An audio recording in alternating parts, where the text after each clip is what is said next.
बांग्लादेश में फिर तख्ता पलट। 49 साल पहले भी शेख हसीना ने भारत में ली थी शरण। आज भी दर्ज है सत्ता का वह संघर्ष। बांग्लादेश में इस समय उथल पुथल मची है। यहाँ 49 साल पहले का इतिहास एक बार फिर दोहराया गया। 15 अगस्त 1975 को बांग्लादेश के संस्थापक शेख मुजीबुर रहमान की हत्या के बाद पहली बार तख्ता पलट हुआ। तब भी सेना ने देश की बागडोर संभाली। तब अपनी बहन के साथ विदेश से भारत में शरण लेने वाली शेख मुजीब की बेटी शेख हसीना दिल्ली में पौने 6 साल तक रही थी। इस बार भी तख्ता पलट होने पर वह शरण लेने के लिए भारत ही आई।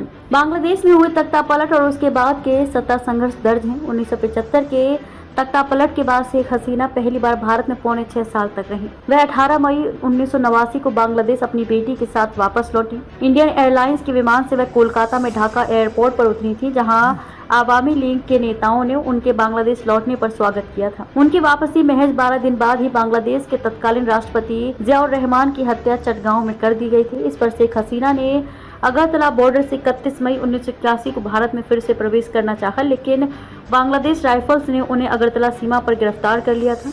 इस बार भी शेख हसीना भारत में त्रिपुरा के अगरतला में ही हेलीकॉप्टर से उतरी। छात्र आंदोलनों ने नहीं छोड़ा पीछा। बांग्लादेश में आवामी लीग की अध्यक्ष रही शेख हसीना राजनीति की शुरुआत से ही छात्र आंदोलनों से घिरी रही। 11 अगस्त 1989 को उनके ऊपर 2 ऑटो में सवार बंदूकधारियों ने हमला किया था, जिसमें वे बाल बाल बच गए। उनके ढाका के धानमंडी स्थित घर पर 28 गोलियां दागी गई थी। 2 हथगोले भी बरामद किए गए थे। छात्र लीग के युवकों ने उन पर यह हमला किया था। 1996 में वे पहली बार बांग्लादेश की प्रधानमंत्री बनी और छात्र आंदोलनों से उनका पीछा नहीं छूटा। इस बार भी छात्र आंदोलन के बढ़ जाने और आक्रोश के बाद उन्हें देश छोड़कर फिर से भारत आना पड़ा। अगस्त का महीना उन पर पड़ा भारी। बांग्लादेश की 5 बार प्रधानमंत्री रही शेख हसीना पर अगस्त का महीना भारी पड़ता रहा। वर्ष 1975 में अगस्त में उनके माँ पिता और 3 भाइयों की हत्या हुई, तो वर्ष 1989 में उन पर अगस्त में ही जानलेवा हमला हुआ। इस बार भी 4 और 5 अगस्त के प्रदर्शन के बाद तख्ता पलट में उन्हें बांग्लादेश छोड़ना पड़ा।